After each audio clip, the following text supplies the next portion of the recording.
te queremos contar los sucesos de la Biblia narrados en una gran historia. ¡Bienvenidos! Jesús comienza su trabajo. En el programa anterior vimos que Jesús nació precisamente como los profetas dijeron en el Antiguo Testamento. También conocimos que Juan el Bautista fue ese profeta de quien el profeta Isaías había dicho que vendría antes del Salvador prometido y que precisamente ese Salvador iba a venir para hablarles.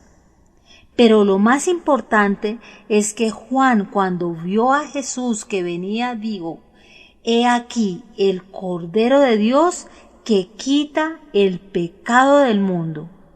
Esto es muy importante porque Jesús no iba a cubrir el pecado como en todos los casos que hemos visto en el Antiguo Testamento. Él quitaría el pecado. Recordemos, por fe, Abel ofreció un cordero al Señor porque confiaba en Dios. Por fe, Abraham le llevó a Isaac al altar, pero Dios lo detuvo y le proveyó un carnero para ser sacrificado en lugar de Isaac. Cuando el ángel de la muerte pasó sobre Egipto, Dios mandó a cada familia que matara un cordero y aplicara la sangre en los marcos de las puertas de sus casas.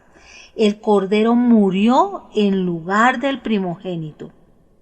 Todos estos sacrificios y ofrendas fueron como sombras o señales anunciando al Cordero perfecto de Dios, el único que puede quitar el pecado, Jesús.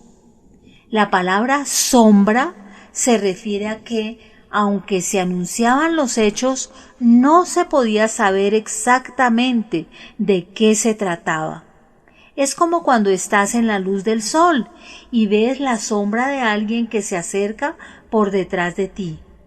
Puedes decir: «Alguien viene», porque ves la sombra y sabes que es una persona, pero hasta que esa persona se acerca a ti y la puedes ver, sabes exactamente quién es.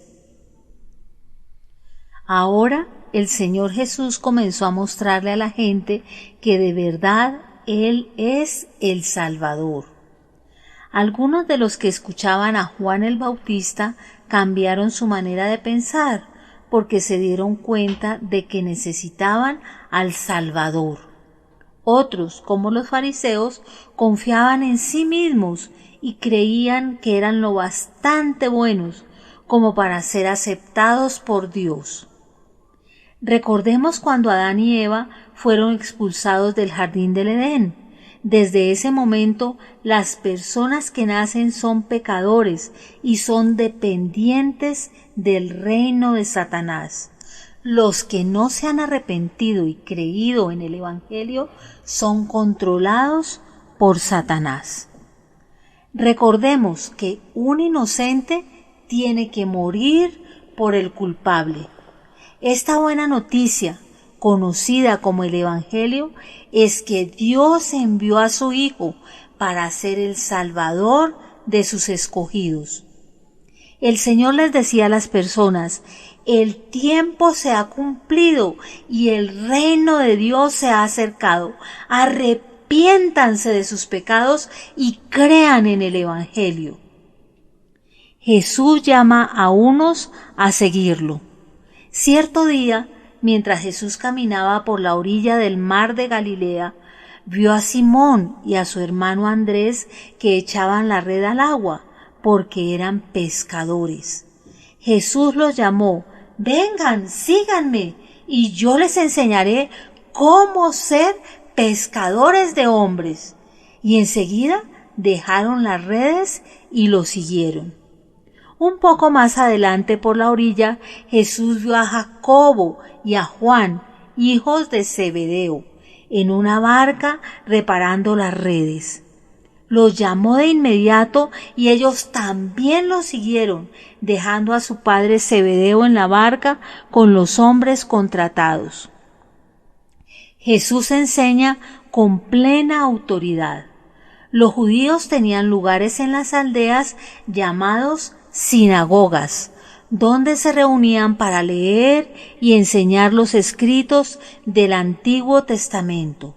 Los judíos solo iban a Jerusalén en fechas especiales para las celebraciones de fiestas como la Pascua.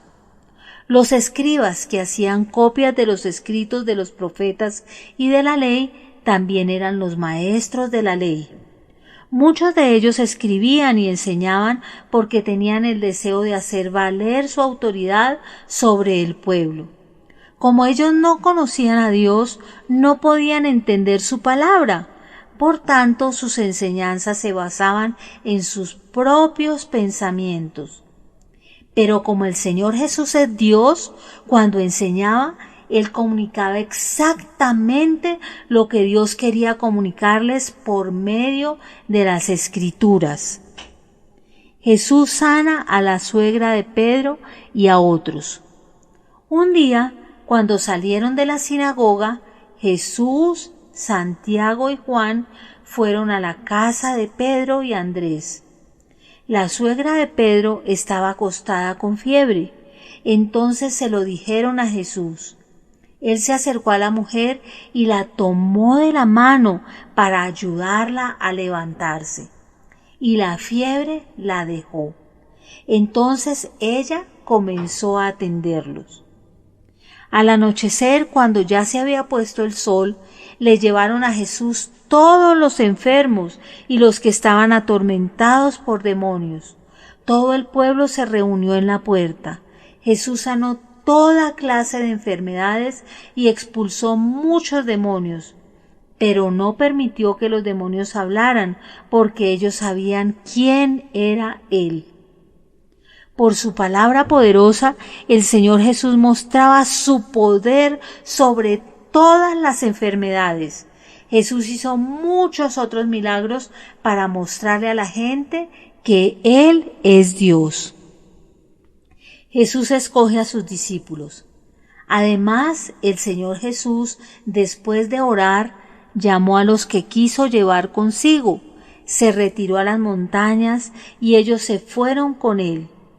Entre ellos eligió a 12 para que estuvieran con Él y luego enviarlos a otros lugares para anunciar su mensaje. Los llamó apóstoles. También los eligió para que tuvieran el poder de expulsar demonios. Estos son los 12 hombres que Él eligió: Simón, a quien llamó Pedro; Jacobo y Juan, hijos de Zebedeo, a quienes llamó Boanerges, que significa hijos del trueno; Andrés, Felipe, Bartolomé, Mateo, Tomás, Santiago el Alfeo, Tadeo, Simón el Celote, Judas Iscariote, quien después lo entregó. Estos 12 discípulos serían sus compañeros constantes. Hoy es importante recordar, y se admiraban de su doctrina, porque les enseñaba como quien tiene autoridad y no como los escribas. Marcos 1:22. Te invitamos a que te suscribas a nuestro canal de YouTube, La Gran Historia. En Cielos Abiertos, turradio.com, La Gran Historia.